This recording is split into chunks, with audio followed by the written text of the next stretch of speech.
Introducing the African Diaspora News Channel app, your gateway to stories that's overlooked by the corporate mainstream media. At African Diaspora News Channel, we cover stories that don't receive mainstream attention, and we serve as the voice to the global Black community. We are committed to informing and educating through the power of media, connecting the African diaspora one story at a time. With our platform, we're helping to end injustice by exposing it. Join us in standing for excellence in journalism and serving our community. Download the African Diaspora News app today.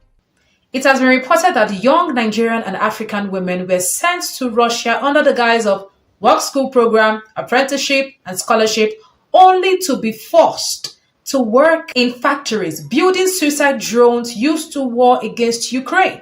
These women were told they were being admitted to study on scholarship and attend college, but what they met was something entirely different.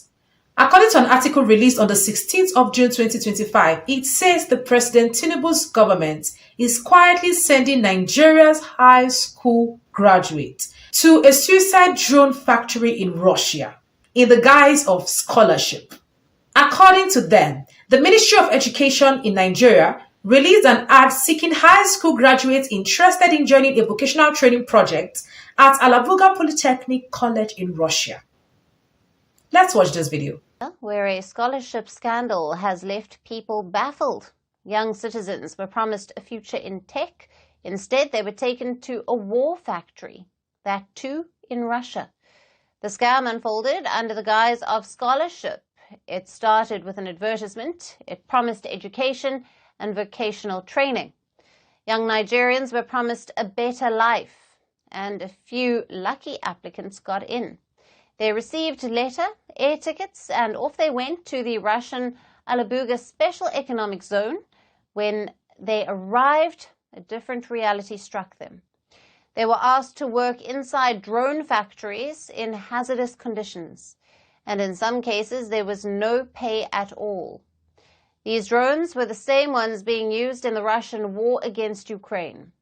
Multiple reports have emerged of how Alabuga has become a major weapons hub for the Kremlin. Investigations have shown foreign workers were taken there under pretenses of false opportunities.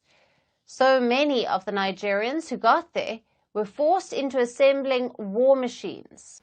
Now, it is said that the programs listed for vocational training include industrial robotics, microelectronics, industrial automation, BIM design, and chemistry, among others.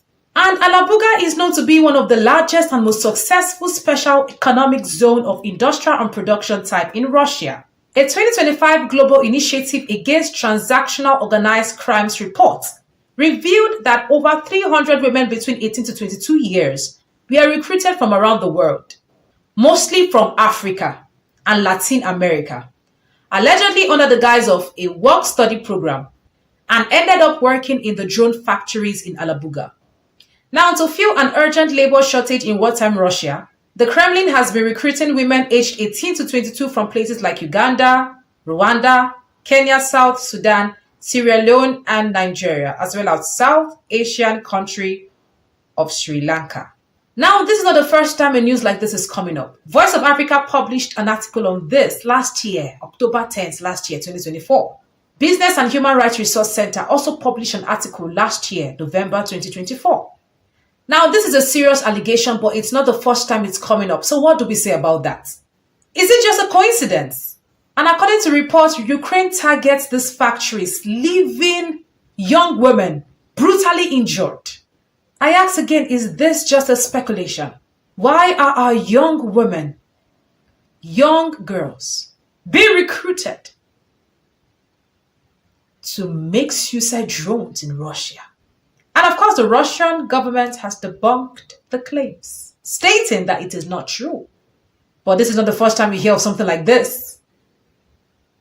What do you have to say about the story? Comments below, and do not forget to share, like, subscribe, and turn on your notification button. My name is Lynient Akotonou.